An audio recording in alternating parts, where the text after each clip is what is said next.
Google AI Pro Plan ကတကယ်တမ်းဘာတွေလုပ်လို့ရလဲ Gemini Student Plan တစ်နှစ်စာရတာပဲမဲ့ထထရောက်ရောက်ဘလို့သုံးရမှန်းမသိတဲ့သူတွေအတွက်ဒီဗီဒီယိုကအဖြေပါပဲ Okay ပထမဦးဆုံးသူ့ရဲ့ core engine ဖြစ်တဲ့ Gemini AI အကြောင်းအရင်ဆုံးပြောကြရအောင်ဒီ plan မှာ Gemini ရဲ့အစွမ်းအထက်ဆုံး model ဖြစ်တဲ့ Gemini 2.5 Pro ကိုသုံးခွင့်ရပါပြီပြီးတော့တကယ် magic က Gemini in Workspace ဆိုတော့ဒါကသင်နေ့တိုင်းသုံးနေတဲ့ Gmail Docs Sheets ချဲကို AI ကတိုက်ရိုက်ဝင်လာတာပါဥပမာသင်ကအလုပ်တစ်ခုရှောက်တော့မယ်ဆိုပါစို့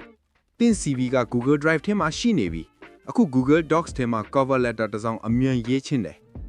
အရင်လို့ဆို CV ကို print copy ကူးပြီး Docs ထဲပြန်ထည့်လုပ်နေရမှာအခုတော့မလိုတော့ဘူး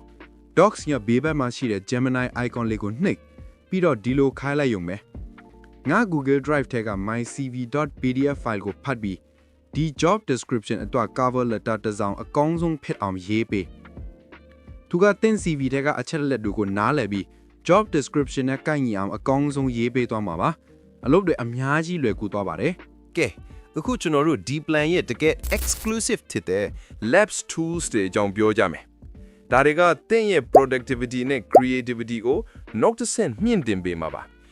ပထမဆုံး tool က notebook LM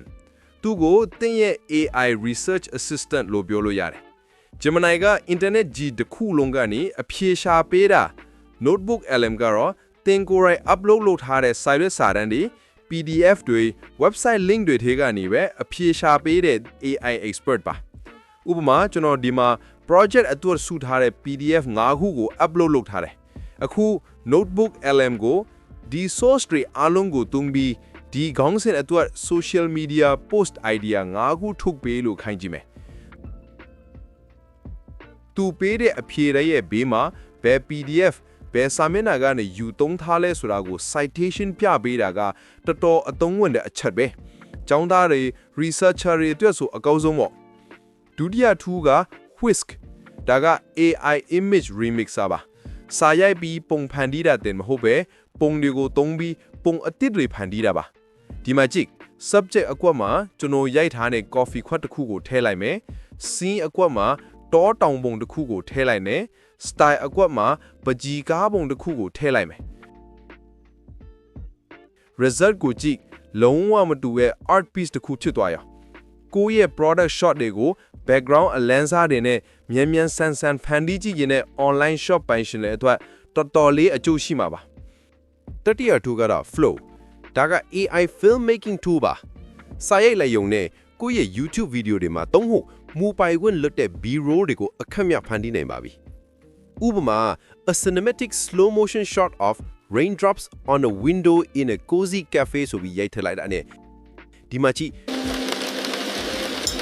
တကယ်ကိုအရေးအသွေးကောင်းတဲ့ video clip တွေကိုထွက်လာပြီကိုယ့်ရဲ့ video တွေမှာလိုအပ်တဲ့ B-roll တွေကိုအချိန်ကုန်ငွေကုန်ခံစရာမလိုပဲလွယ်လွယ်ကူကူဖန်တီးနိုင်ပါပြီဒီ exclusive tools တွေအပြင် Google Photos Magic Editor တို့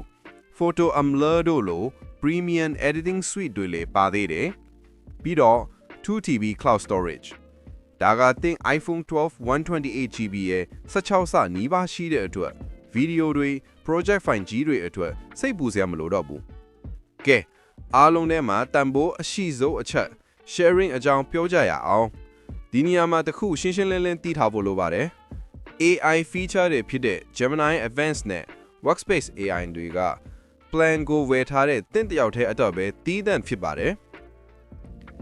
ဒါပေမဲ့ကျန်တဲ့အကျိုးကျေးဇူးတွေဖြစ်တဲ့အလွန်ကြီးမားတဲ့ 2TB storage ကိုတော့သင်တငယ်ချင်းမိသားစုဝင်နောက်ထပ်9ယောက်အထိ share ထုံးလို့ရပါတယ်အားလုံးကိုခြုံပြီးပြောရရင် Google AI Pro Plan ဆိုတာ Gemini ကိုသုံးဖို့တတ်မဟုတ်ပဲ Google AI ecosystem တစ်ခုလုံး research လုံးဖို့ notebook LM creative buyer အတွက် Whisk နဲ့ flow အစုံအားလုံးကိုအပြည့်အဝအသုံးချဖို့အတွက်တကားဖွင့်ပေးလိုက်တာပါဒီနေ့ကျွန်တော်သုံးပြသွားတဲ့ tool တွေထဲကဘယ် tool ကသင်အတွက်တော်တော်အသုံးဝင်လဲလို့ထင်လဲ notebook LM လား Whisk လား flow လား comment မှာမျှဝေခဲ့ပါဦး